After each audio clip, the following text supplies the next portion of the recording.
सावळी येथील गणिमळा RTO office शेजारी लोखंडाचा चुरा बेकायदेशीररित्या उघड्यावर चाळला जात असून त्यामुळे लोखंडाच्या रेतीचे कण हवेत उडून लोकांच्या घरात आणि परिसरात पसरत आहेत। त्यामुळे नागरिकांच्या आरोग्याचा प्रश्न निर्माण झालाय। लहान मुलांच्या श्वसनावाटे नाकात रेती जात आहे, त्यामुळे लहान मुले आजारी पडत आहेत, तर अन्नात ही रेती मिसळत असल्याने ज्येष्ठ नागरिकांचे आरोग्य धोक्यात आले। वारंवार नागरिकांनी सावळीच्या सरपंचाकडे तक्रार करून देखील दखल घेतली जात नसल्याने नागरिक आता संतप्त झाले असून आंदोलन सुरू केले।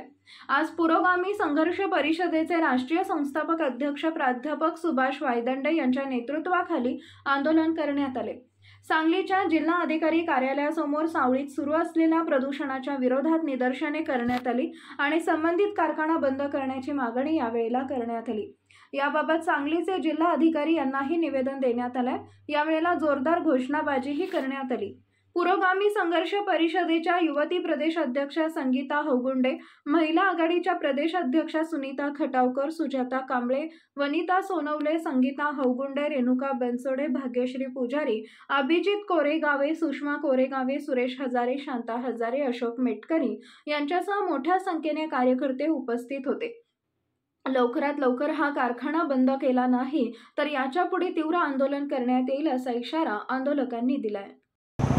आज पुरोगामी संघर्ष परिषदेच्या वतीने सावळी तालुका मिरज या ठिकाणी गेले 20 वर्ष झाले त्या ठिकाणी लोखंडाचा चुरा, भंगाराचा चुरा बेकायदेशीररित्या उघड्यावर चाळला जातोय। त्या चुऱ्यामधली जी काय थर साचतोय, जी राळ उडून येते, ते घराघरात स्वयंपाकाच्या भांड्यामध्ये, स्वयंपाकघरामध्ये साचून अन्नाच्या माध्यमातून लहान मुलांच्या नाकामध्ये जाऊन त्याचे पोटाचे आणि श्वसनाचे विकार चालू झालेले आहेत।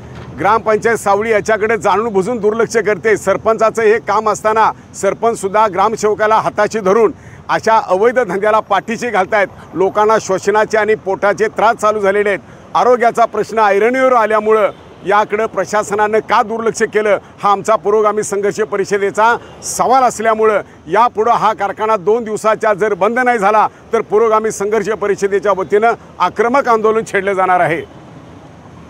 आज हा कारखाना बंद करण्यासाठी पुरोगामी संघर्ष परिषदेच्या वतीनं सांगलीच्या जिल्हाधिकारी कार्यालयासमोर तीव्र निदर्शने केलेली आहेत।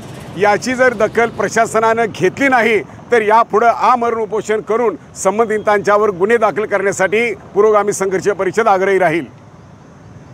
सावळी आरटी ऑफिस जाऊन जे बेकायदेशीर भंगाराचं काम चालू केलेलं आहे ते गाळ माती चाळून जे नागरिकांना त्रास व्हायला लागला त्याच्यासाठी आम्ही आज तर रस्त्यावर उतरलेले आहोत।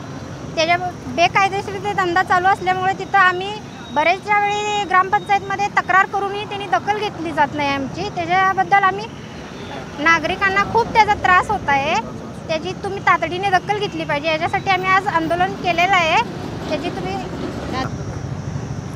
वाळूचा त्याचा गाळ माती जी स्वयंपाकात जाते, पोटात जाते, पाण्यात जाते, परत ते धान्य वगैरे आपण वर जेव्हा वाळू घालतो त्यात भरपूर प्रमाणात असे प्रदूषण त्याचं एवढं वाढलेलं आहे, त्याचा खूप त्रास होते। त्याच्या आम्ही सावळीमध्ये बेकायदेशीर जी धंदा जी चालू केलेला आहे ते ग्रामपंचायत त्याची दखल घेणं झाल्या आणि नागरिकांच्या जेवणात आणि अन्न भेसळमध्ये कचरा, त्या धुळीचे कण सगळे अन्नात येऊन पडायला लागलेले आहेत। त्यामुळं नागरिक ज्यावेळेला ग्रामपंचायतीत जातात त्यावेळेला ते ग्रामसेवक जे आहेत तिथले ते सरळ सांगतात की तुमचे घरदारं बंद करून घ्या आणि तुम्ही स्वतःचा निर्णय तुम्ही घ्या असं म्हणून त्यांनी सरळ सांगतात।